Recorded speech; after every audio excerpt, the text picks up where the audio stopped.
Hello दोस्तों, नमस्कार। आज एक बार learning with each other YouTube channel में आप सबका हार्दिक स्वागत और अभिनंदन है। दोस्तों, संख्या पद्धति के क्रम में पहली वीडियो में हम लोगों ने प्राकृतिक संख्याएं, पूर्ण संख्याएं और पूर्णांक के बारे में पढ़ा था। प्राकृतिक संख्याओं के बारे में हमने पढ़ा था कि जिन संख्याओं से हम गणना करते हैं उन्हें प्राकृतिक संख्याएं कहते हैं। और पूर्ण संख्याओं के बारे में हमने पढ़ा था कि प्राकृतिक संख्याओं के साथ यदि जीरो को भी मिला लिया जाए तो संख्याओं के समुच्चय को हम पूर्ण संख्याएं कहते हैं। और पूर्णांक के बारे में हमने पढ़ा था कि जीरो, धन पूर्णांक और ऋण पूर्णांक से बने समुच्चय को पूर्णांक कहते हैं। आज ठीक उसी के आगे सबसे पहले हम बात करेंगे सम संख्याओं की, कि सम संख्याएं किन्हें कहते हैं। तो देखिए, परिभाषा लिखी हुई है सम संख्याओं की। वे संख्याएं जिनको 2 से विभाजित करने पर पूरी तरह से विभाजित हो जाती हैं सम संख्याएं कहलाती हैं। उदाहरण के तौर पर हम देख सकते हैं कि 2, 4, 6, 8। देखिए, यहाँ पर हमने 2 से 4 में भाग भी दिया है और 2 से 4 में भाग देने पर पूरी तरीके से विभाजित हो जा रही है संख्या। इस आधार पर हम कह सकते हैं कि 4 एक सम संख्या है। 4 एक सम संख्या है। पूरी तरीके से विभाजित होने का मतलब यही है कि शेषफल 0 बचे। जब शेषफल 0 बचता है तो हम कह सकते हैं संख्या पूरी तरह से विभाजित हो गई है। चलते हैं आगे विषम संख्या की तरफ। सम संख्याओं के ठीक विपरीत परिभाषा होती है विषम संख्याओं की। इन्हें अंग्रेजी में ऑड नंबर्स कहते हैं। कि वे संख्याएं जिनको 2 से विभाजित करने पर पूरी तरह से विभाजित न हों विषम संख्याएं कहलाती हैं। वे संख्याएं जिनको 2 से विभाजित करने पर पूरी तरह से विभाजित न हों विषम संख्याएं कहलाती हैं।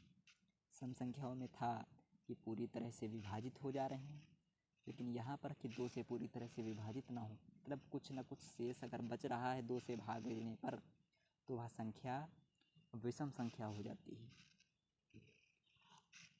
जैसे यहाँ पर हमने देखा है कि 3 से जब 2 में भाग दिया जा रहा है तो शेषफल यहाँ पर 1 बच रहा है, इसलिए 3 एक विषम संख्या है।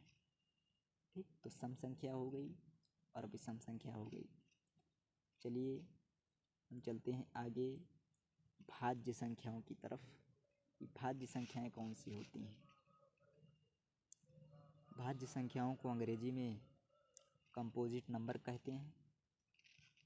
अब इनकी परिभाषा क्या होती है कि वे संख्याएं जो एक तथा स्वयं को छोड़कर किसी अन्य संख्या से भी विभाजित हो जाती हैं। देखिए, संख्या कोई भी हो वो एक से और स्वयं से तो विभाजित हो ही जाएगी, लेकिन यदि संख्या एक को और स्वयं को छोड़ करके किसी अन्य संख्या से भी विभाजित हो रही है तब वह संख्या भाज्य संख्या कही जाती है।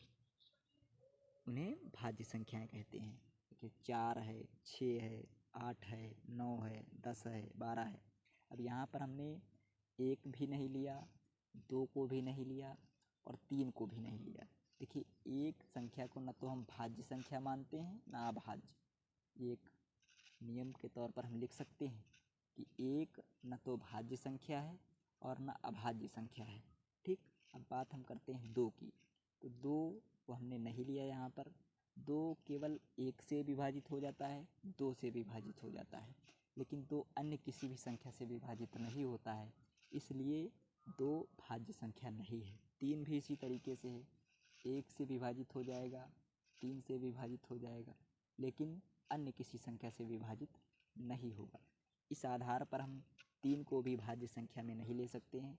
4 1 से विभाजित हो जाता है, 2 से विभाजित हो जाता है, 4 से विभाजित हो जाता है। इस आधार पर हम कह सकते हैं कि संख्या 4 1 और स्वयं को छोड़ करके 2 से भी विभाजित हो रही है, इसलिए 4 एक भाज्य संख्या हो जाएगी। यहाँ पर हमने लिखा भी है। ठीक, तो ये हो गई भाज्य संख्याएं। तो हमने क्या देखा, सम संख्याएं देखी, विषम संख्याएं देखी और भाज्य संख्याएं। चलिए आज के अंतिम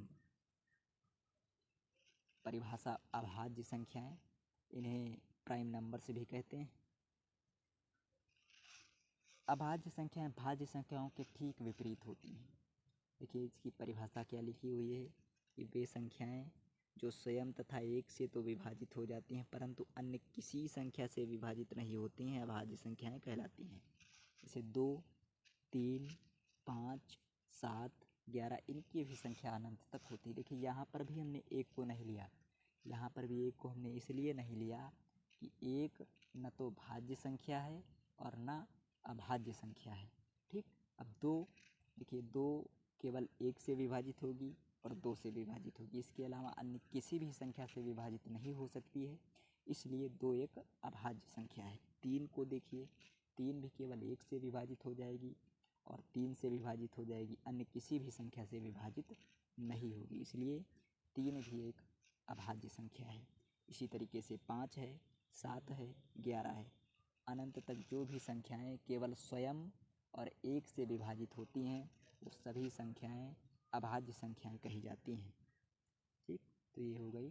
तो आज की इस वीडियो में हमने क्या क्या देखा, हमने देखा सम संख्याएं,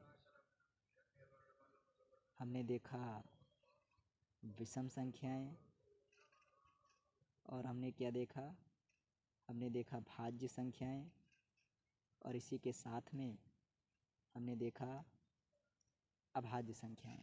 तो एक बार हम चारों की मोटी मोटी बात को समझ लेते हैं। सम संख्याएं वे संख्याएं जो 2 से पूरी तरह से विभाजित हो जाती हैं उन्हें सम संख्याएं कहते हैं। विषम संख्याएं वे संख्याएं जो 2 से पूरी तरह से विभाजित न हों उन्हें विषम संख्याएं कहते हैं। भाज्य संख्याएं वे संख्याएं होती हैं जो 1 तथा स्वयं को छोड़कर किसी अन्य संख्या से भी विभाजित हो जाएं, उन्हें भाज्य संख्याएं कहते हैं। अभाज्य संख्याओं के बारे में हम कह सकते हैं कि ये बिल्कुल ठीक भाज्य संख्याओं के विपरीत होती हैं कि ये केवल स्वयं और 1 से विभाजित होती हैं, अन्य किसी भी संख्या से विभाजित न होती हैं, इसलिए इन्हें अभाज्य संख्याएं कहते हैं। तो दोस्तों आज की इस वीडियो में हम यहीं तक बात करेंगे, इसके आगे की बात हम करेंगे अगली वीडियो में। यदि किसी भी प्रकार की